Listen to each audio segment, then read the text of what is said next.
Jones on the GCN Radio Network.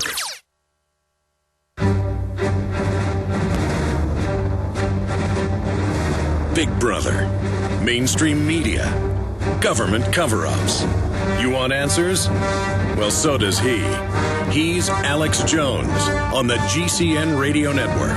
And now, live from Austin, Texas, Alex Jones.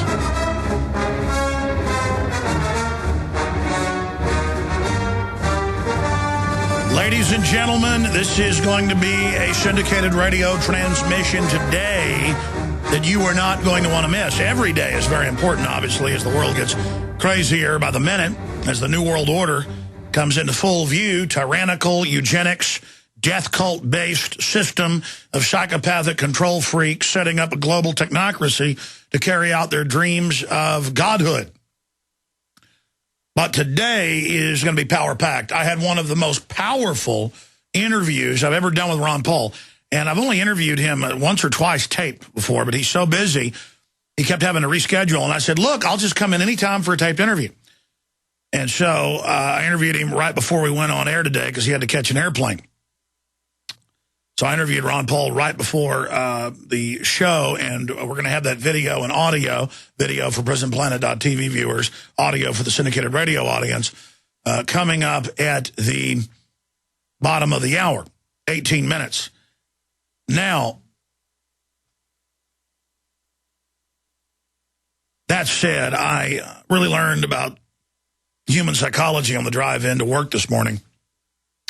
They're doing construction for a mile and then not construction for a mile, and they've got the 2-lane road blocked down to 1 lane. And it took me an hour to get here. Normally it takes me about 30 minutes because of fog and rain. I was coming in early, barely made it. I got here 2 minutes before we were set to interview Ron Paul. Put my jacket on, put the earpiece in, walked in. They dialed him, boom, Ron Paul's right on to the interview. And driving here, I mean, I've observed this before, but you learn so much about human psychology when people are in cars because studies show they feel more secure, more empowered. Same thing with emails. People will send things in emails that they would never say in person or even in a written letter. It's just it becomes so second nature, they just do it. And I noticed that I was driving in the fast lane and not in the slow lane in the mile stretches where the road was 2 lanes. And we get up to about 25, 30 miles an hour. And then when you got up to the next lane that was closed, I guess for expansion, cars would all just get over in the slow lane, go to the head of the line, and then everybody who was in the fast lane would politely sit there and wait while they all got in front. I'm not going to say I went ahead and just drove down the middle lane where they're out there expanding it to get here and Dr. Ron Paul. I'm not going to say I drove a little fast once I got up on the main highway or anything. I mean, I've got a car that goes 200 miles an hour. I mean, it's not like I'm driving fast. I got here, though. It was like that, son, put your foot down on the pedal. Never mind them brakes.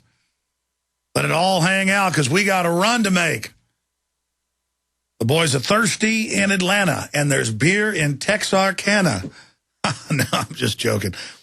Hey, I don't speed or drive fast anymore unless it's for a major Republican Party contender who's in second place nationwide right now to do that interview. One of the biggest interviews we ever did with Ron Paul, and I drove like a bat out of hell once I got around that traffic. I'm just, okay, side issue. Hey, I can't help but tell the complete truth about everything. I was honest on radio yesterday. I said, I don't want to go down and try to confront the Attorney General when he gives a speech at UT in the main conference hall at the LBJ Center. And then I went ahead and said to the crew, I'm going to go. I got to go. It's not that I'm even afraid of the guy. I'm disgusted. It's like, I hate looking at him. I mean, I know he was involved in Oklahoma City. I know he shipped the guns into Mexico, killed a bunch of people. I know he's evil, and it's upsetting. But actually, I should go down there because every time I'm around that evil, it just absolutely, I get woken up to an even higher level in my disgust for them. We're going to leave it up in the air, though, what's going to happen with Holder today. Anyways, that'll get them running around in circles. I'm not going down there, government. I know you're listening to all the phone lines anyways, you know that.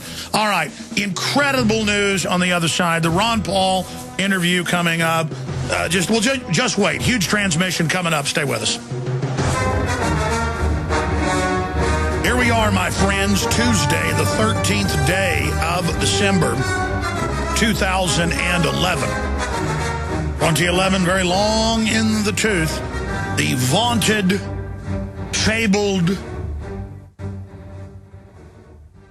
2012 is about to be here. And right on time, as we reported yesterday, now Reuters and others are running around in circles covering it. The Iranian government is saying they're about to do a drill to shut down the Strait of Hormuz. And since yesterday's announcement, Iran's army has declined to comment on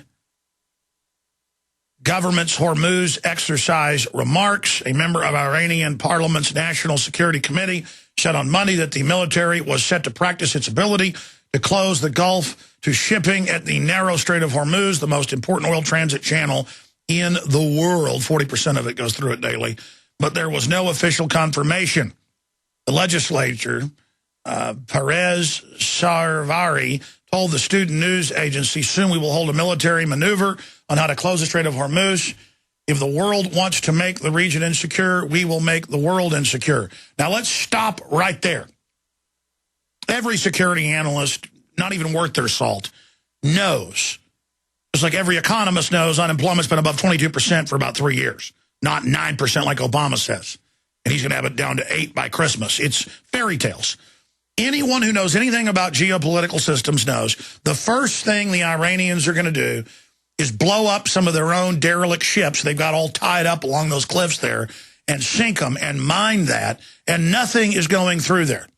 And anybody does, they've got massive troops, hidden missiles, special forces there. They're going to be able to attack the ships. It's going to be a real war, something the globalist army never really faces. They're normally just murdering and killing and stomping on dirt farmers to take control of their opium supplies. Now, continuing.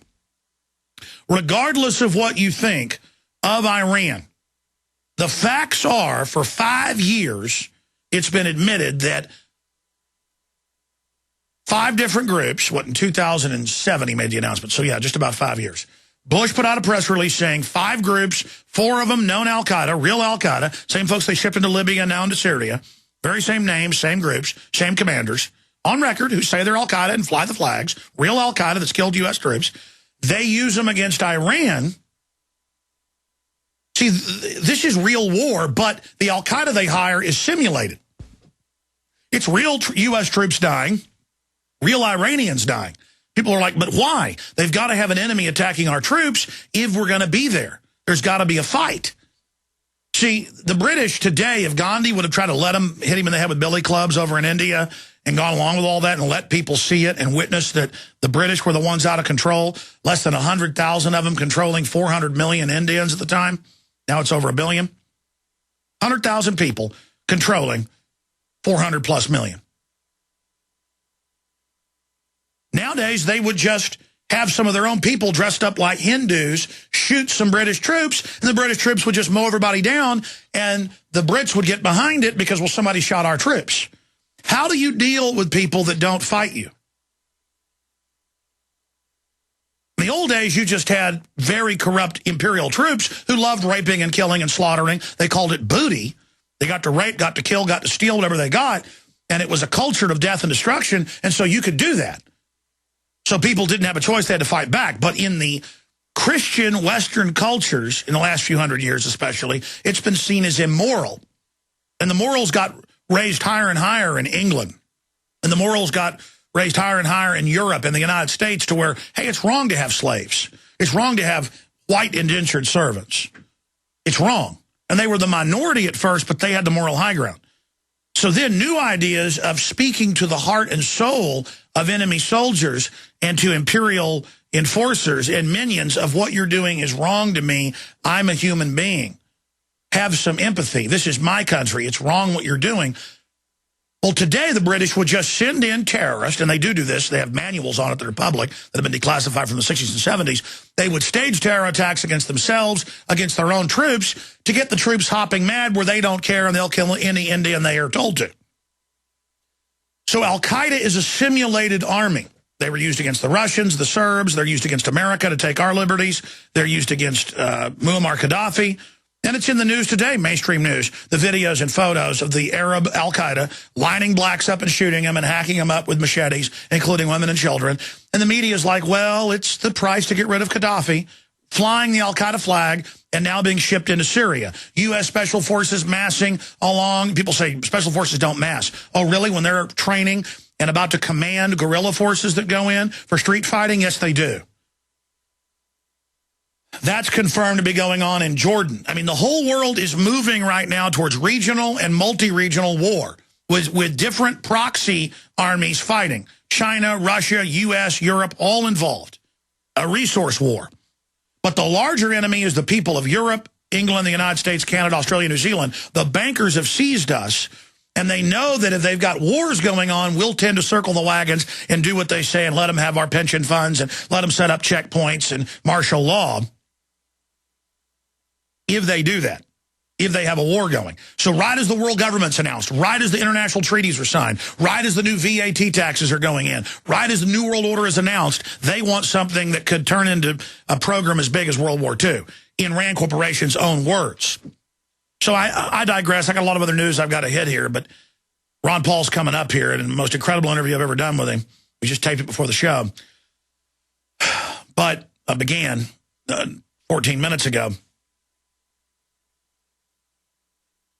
The point I'm trying to get at here with you today is this. Iran has 4 al-Qaeda groups attacking them.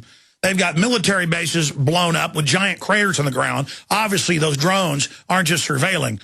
There's obviously B-2 bombers dropping 2,000-pound bombs on them or bigger. They've got missile bases getting blown up, police headquarters, training centers blown up, general staff, military headquarters blown up. All in the last year. It's accelerating. And Iran knows the plan is to get them to attack.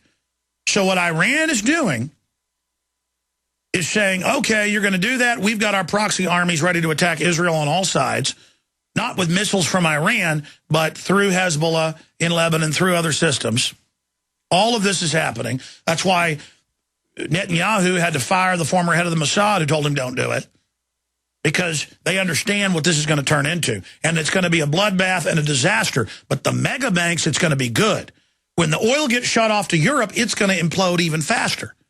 The globalists want to implode Europe so that they'll accept the banking dictatorship, in their own words, before they fully implode us and Asia. Europe's next on the chopping block. They've already destroyed Latin America. They've already destroyed much of the poor areas of Asia. They've annihilated Africa. Now they're moving into Western Europe. They've already annihilated Eastern Europe.